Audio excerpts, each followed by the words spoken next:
so in the second part of the lesson, we're going to talk about odds in favor and odds against. So yesterday we really focused on probability, which deals with our main concept of favorable outcomes divided by possible outcomes. Whether it's theoretical or experimental probability, they both generally are the same thing, where we're dividing favorable outcomes divided by possible outcomes. Well, the difference with odds is we are not necessarily focusing on the total number of outcomes. We are comparing the favorable versus the unfavorable outcomes to each other. We're comparing them. So if it's odds in favor, then we divide favorable over unfavorable. If it's odds against, we divide unfavorable over favorable. Here's how I like to remember it, because I'm just going to level with you. It's pretty easy to confuse the two. Okay? You're like, oh, favor, what is that? Unfavorable, you can't really remember. Here's the way that I remember it.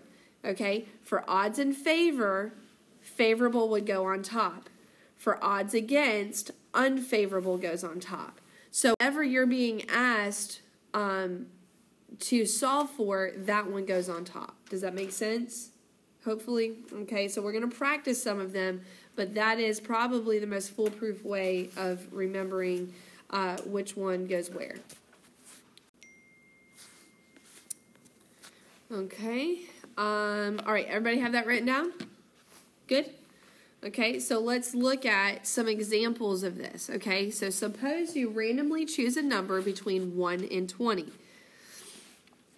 All right, so what are the odds in favor of choosing a prime number? So instead of the probability and writing something in parentheses, okay, we're just going to write odds in favor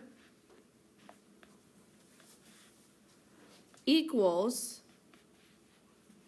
okay, and here's our targeted outcome. Okay, so whatever they ask you to, basically to evaluate, that is my favorable outcome. Whether it goes in numerator or denominator depends on if we're solving for odds in favor or odds against. So we have to figure out how many prime numbers are between 1 and 20. All right, so kind of go through it in your head. How many prime numbers, and side note, 1 is not a prime number. Everybody remember that? 1 is not prime or composite. All right, so how many prime numbers are between 1 and 20? Okay, so how many prime numbers do we have? Okay, we have 8 prime numbers. Okay, so if there are 8 prime numbers, so favorable goes on top because we are solving for odds in favor. Remember, favorable is whatever we're solving for. Okay, so if there's 8 prime numbers, how many would be unfavorable or not prime? That's total. If there's 8 prime numbers, how many are not prime? 12. And the sum of your numerator and denominator, yes, should be your total. But your total is not involved in the fraction. You're directly comparing favorable to unfavorable, okay? So that's going to be 2/3. You do need to always reduce these. All right, so now we're going to flip the tables, and now we're going to find odds against. And again, favorable outcome is going to be prime number, okay, because that's what they're asking us to solve for. So go ahead and set up your fraction for odds against. Okay, so for odds against, again, unfavorable, which in this case would be numbers that are not prime, okay, now goes on top, because for odds against, unfavorable over favorable, right? Whatever we're asked, in this case, odds against, that one goes on top. So what are the unfavorable outcomes or the numbers that are not prime? 12 over 8. We're literally just flipping it. And leave it a fraction, guys, please, or improper fraction. Do not change it to a mixed number because then it's not a ratio. All right, so just leave them improper. All right, so now I want you to try number 3. What are the odds in favor of choosing a number divisible by 5?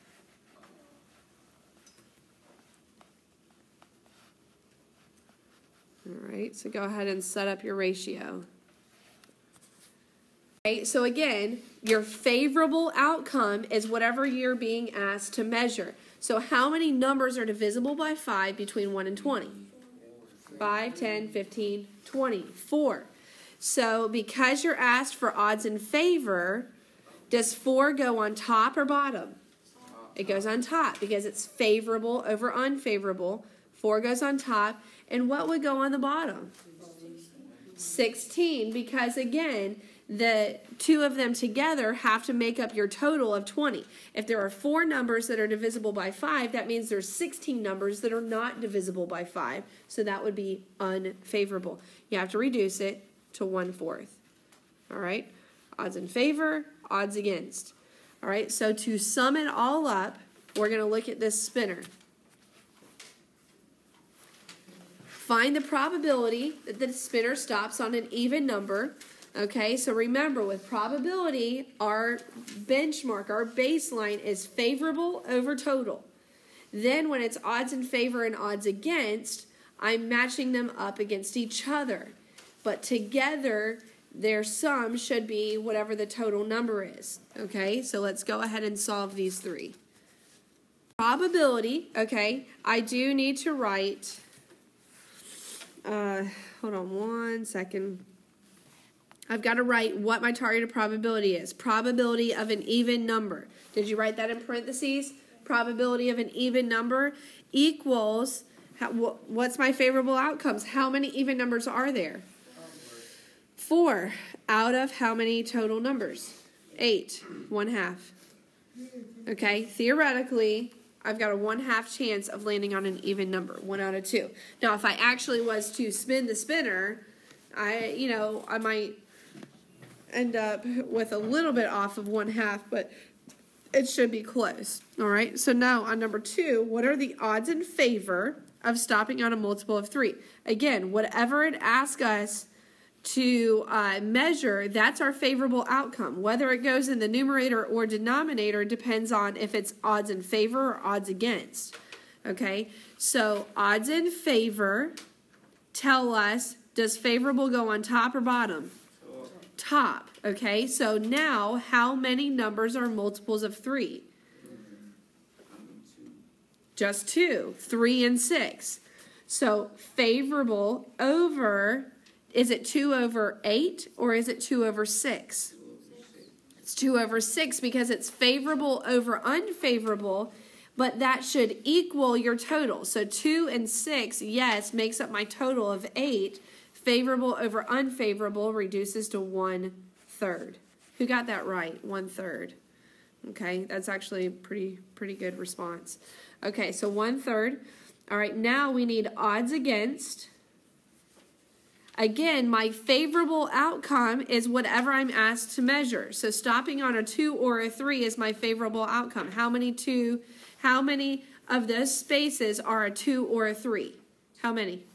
Just 2, right? There's 1, 2, and 1, 3. So that's my favorable outcome. So now, does favorable go on in the numerator or denominator?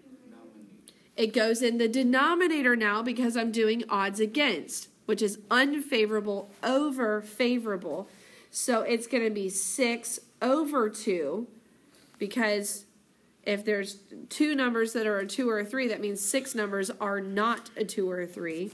Reduces to 3 over 1. All right, who got 3 over 1? Anybody get 3 over 1? All right. Any questions, guys? Any questions at all? Anything? All right, guys. So, if you understand that, that's everything you need to know for 6.7.